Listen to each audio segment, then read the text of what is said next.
But the key part is around this side here, the Pagaia lever, or essentially the lever which is increasing and decreasing the flow rate to the coffee puck.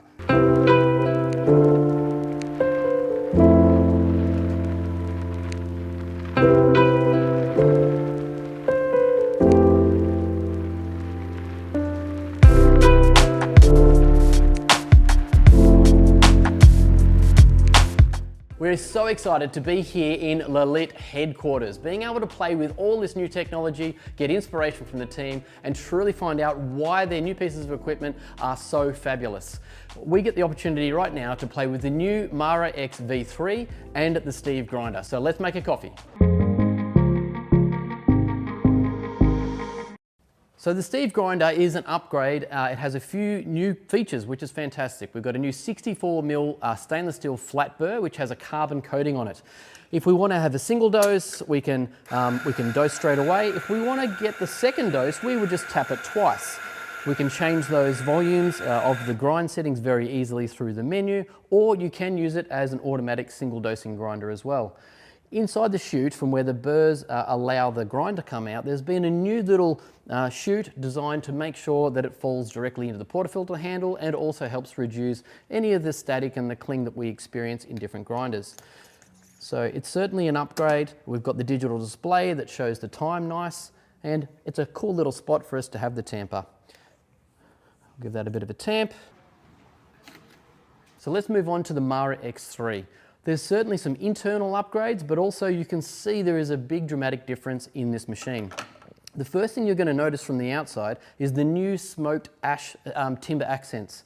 We have this new shape on the hot water and steam wand, on the brew lever, and on the group handle. You'll see the group handle's a little bit longer, and it has been weighted as well to make it feel a bit more balanced, because that's one of the issues that we do find with a lot of group handles, especially with timber, when they're not rebalanced with a bit of metal on the end. Now we're just going to make a brew, start the activation, but the key part is around this side here, the Pagaia lever, or essentially the lever which is increasing and decreasing the flow rate to the coffee puck. Now it's not a variable valve, it's actually how much power is applied to the pump to increase or decrease the power that is being applied to the motor to increase that pressure. Because it is a vibration pump, that is the best way to control the flow and the accuracy of that variation. So that is a very cool feature that isn't on any other machine right now. It's very intuitive. The knob is very, very smooth and very nice. It doesn't feel crunchy like a manual valve would need to be, because it is just varying that power applied to the vibration pump. If we dive a little bit deeper into the displays, we've got the new red gauges, which essentially are going to show us steam and pump pressure as we are varying the Pagaia valve. We've got some beautiful accents on the side with the new Lelit brand being on the stainless steel finishing here. And we also do have a range of colors that are available. So we can get it in the stainless steel, the black and the white. And to ground the machine a bit better on the bench and make it feel a bit more premium, we have a larger feet, which brings it up off the ground, easy to clean under it, but also just really encompasses the build and the structure or the foundation that machine's been built off. So we still have the same switch on the side, which is for steam or coffee mode. Now, what that means is if we're going to be brewing espresso, it will either turn on or off the rear boiler or the element to work. So if you were only going to be using espresso after espresso and you didn't want to have extra heat there, you would turn it off. But if we're going to brew espresso and then go straight to steam, if we turn that on, the element will go on while we're brewing our espresso. So by the time we come over to steam, we'll have the maximum capacity available to froth our milk. In under the drip tray, there is the 1, 0 or 2 option as well, which allows us to change the temperature of the brew head. Now what's happening is there is an input and an output of the heat exchange, which is a PID control. And essentially you've got 0, 1 and 2, which are going to give you a variation of 3 different temperature settings.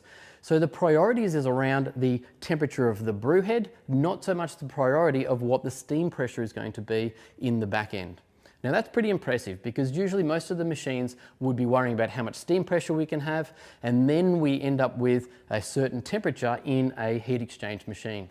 So that's pretty cool tech and allowing a little bit more flexibility in a entry-level prosumer machine. Now there's certainly some upgrades that have happened inside the boiler as well. We have an upgraded element of 1800 watts now, so we are going to have a lot more steam for us to be able to froth. And there is a new 3-tip steam wand here as well. It is Cool Touch, so we can hold our steam and get it in the right spot to get that silky smooth milk. That's spinning pretty nice. The 3-tip does make it a lot easier to get that vortex happening in the milk. So if you're new to frothing, it's going to help you.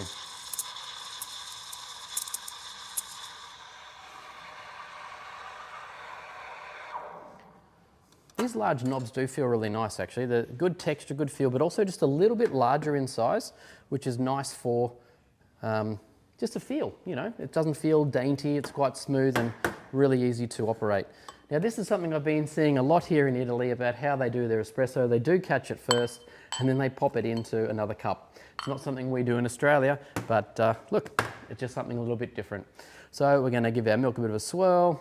We'll swirl our espresso, and I don't know if I'm going to be able to fill this up, but let's see how we go on the pour.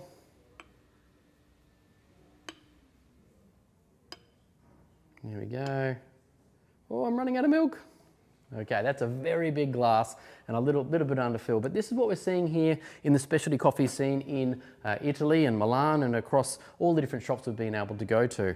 So beautifully textured milk, a really well extracted coffee, and having that ability to change with the Pagaia around the pressure you can apply to your coffee is something that's going to allow you to go on a journey and just explore what you really enjoy about coffee. Is it going to be that 9-bar pressure that increases the sweetness, or do you want to get some subtleties into your espresso by going to 3-bar at the start, or maybe finishing at 3-bar? Because we know that when you start to apply different pressures to coffee, you get a whole different flavor. It's very impressive to see that kind of technology in a entry-level prosumer HX machine, and I'm sure this is going to be something that's going to allow you to deep dive into your coffee and experience a lot more things that you've never seen before. Anyway, so what does it taste like? This is really good. We've got some fresh milk, and it's actually our champion beans we've been able to serve in this video here in Italy. So what do you think? Do you think the MaraX is a machine that's going to suit you? Do you like the Pagaia, the ability to actually vary that flow via power? I'd love to know what you're thinking right now. Pop a comment down below and we'll see if we can get a bit of a discussion going to see what you think, what you're going to like, and how you would use this machine. I'll answer them. If not, we're very well connected now with the elite team in here in Italy, and we'll make sure we get those answers for you. Anyway, thanks very much from Italy. Ciao.